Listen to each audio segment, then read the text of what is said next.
Di antara istri-istri Rasulullah, Aisyah adalah yang paling pencemburu terhadap Nabi dan paling getol dalam mendapatkan cinta beliau. Sikap Aisyah ini bisa dimaklumi karena dialah satu-satunya wanita yang dinikahi Nabi sebagai seorang perawan dan dia adalah putri Abu Bakar. Suatu hari Aisyah terkejut ketika Rasulullah SAW menikah lagi. Padahal beliau tidak menikah dengan wanita lain saat menikahi Khadijah sampai Khadijah wafat dalam usia 65 tahun. Satu hal yang sangat menyedihkan Aisyah adalah dirinya yang masih muda belia, kemuliaan ayahnya dan cintanya kepada Rasulullah. Semua itu tidak dapat menjaganya dari kesedihan pahit yang Rasulullah sendiri tidak menginginkan Khadijah merasakannya sepanjang hidup. Setelah Hafsah datanglah istri-istri lainnya hingga memenuhi 9 kamar rumah Nabi.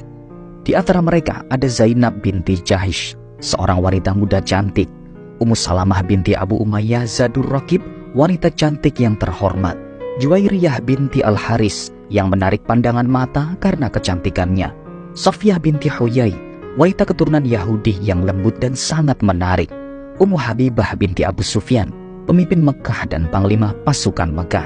Setelah itu ada Maryah Al-Qibtiyah yang sangat menarik, ibu Ibrahim bin Muhammad, Rayhanah binti Amr, wanita cantik dari Bani Quraizzah. Rasulullah SAW tidak sampai menikahinya, namun ia tetap berada dalam kepemilikan beliau sepanjang hidup. Mereka semua membuat Aisyah harus melalui kebersamaan sepanjang waktu.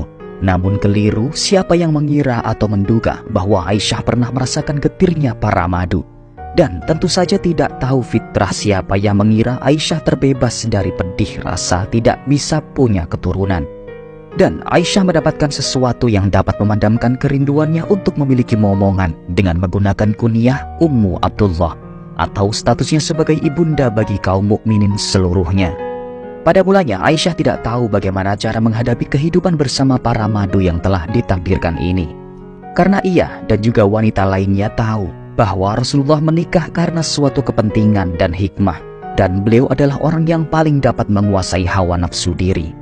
Aisyah tahu dan semua orang juga tahu bahwa Aisyah adalah istri yang tercinta dan terutama yang paling beruntung di mata Nabi. Lantas, apakah ia rela dan berserah diri? Satu hal yang mempermudah Aisyah menjalankan peran ini adalah Rasulullah hanyalah manusia biasa yang tak terlepas dari sifat manusiawi dan tidak memaksa Aisyah atau istri lainnya untuk melepaskan diri dari sifat manusiawi itu.